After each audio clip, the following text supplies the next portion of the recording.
So, dear students, I welcome you all in the new session of BSc third year class. In this session, you are going to study the Applied Geology course in DSC 1. So, I am going to deliver you the classroom lectures. First unit in this course is the host-parasite relationship.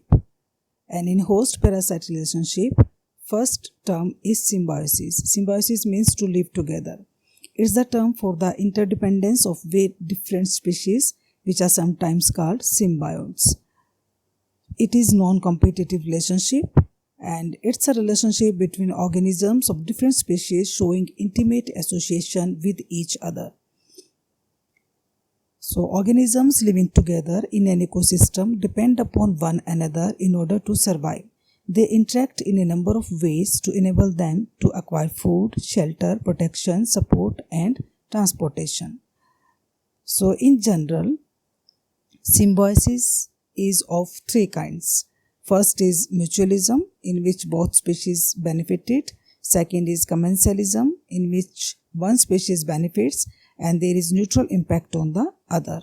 And third is parasitism. It means when one species benefits and others does not.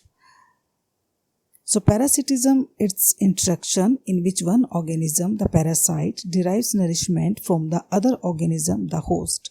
Parasites are therefore chemoautotrophs. This relationship is detrimental to the host. However, a true parasite does not normally kill its host. So parasitism is the relationship between two species of plants or animals in which one benefits at the expense of other, sometimes without killing the host organism. It's association of two organisms of different sizes and species. Smaller one is benefited and larger one is harmed. So host is the organism harmed, parasite is the organism benefited.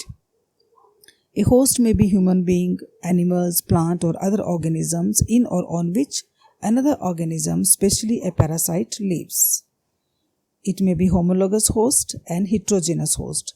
So organisms which naturally harbors the host are called as the homologous host. For example, man is homologous host of Ancylostoma. The organism experimentally infected with parasite called as the heterogeneous host. For example, monkey and cats are heterogeneous host of Ancylostoma. Then different types of host. A parasite may alternate between two or more host species called as heterogeneous parasite. For example, liver fluke and tapeworm. Host may be of definitive host or it may be of intermediate host. So where sexual phase of parasite is present, called as definitive host or primary host, and in which young stage of asexual phase of parasite is present, termed as intermediate host or secondary host.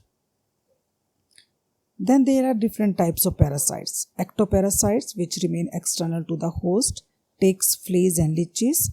Endoparasite live inside the body of the host. Liver flukes, tapeworms and malarial parasite. So intracellular parasite means such as bacteria or viruses. They often rely on a third organism known as a carrier or vector to transmit them to the host. So malaria, which is caused by protozoan Plasmodium, transmitted to humans by the bite of Anopheles mosquito.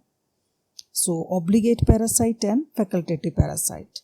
So organisms which cannot survive without host are called as the obligate parasite.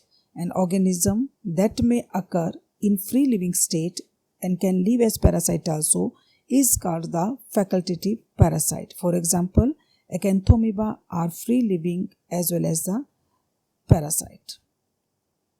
Microparasites, they are very small and have a short generation time. For example, viruses and bacteria. So duration of infection is short compared to the lifespan of host. Then there is multiple parasitism, occurrence of more parasites in a single host. And hyperparasitism, it means presence of parasite on another parasite. Virus may be parasite in protozoan parasite, and protozoan living in the digestive tract of flea living on a dog.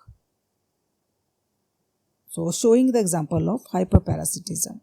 Predation, it means it's a relationship between the predator and its prey. The predator injures or kills the prey. Then there is very special term parasitoidism. It's a relationship in which the parasite always kills the host. So female insect parasitoids lay their eggs in or on the host, upon which the larvae feed on hatching. Most parasitoids are wasps, some other members of order Hymenoptera, bees, ants, some flies, butterflies, moths, and several beetles. So these are the relationships between host and parasites. So in general, host may be of large size and parasites are of small size. So thanks.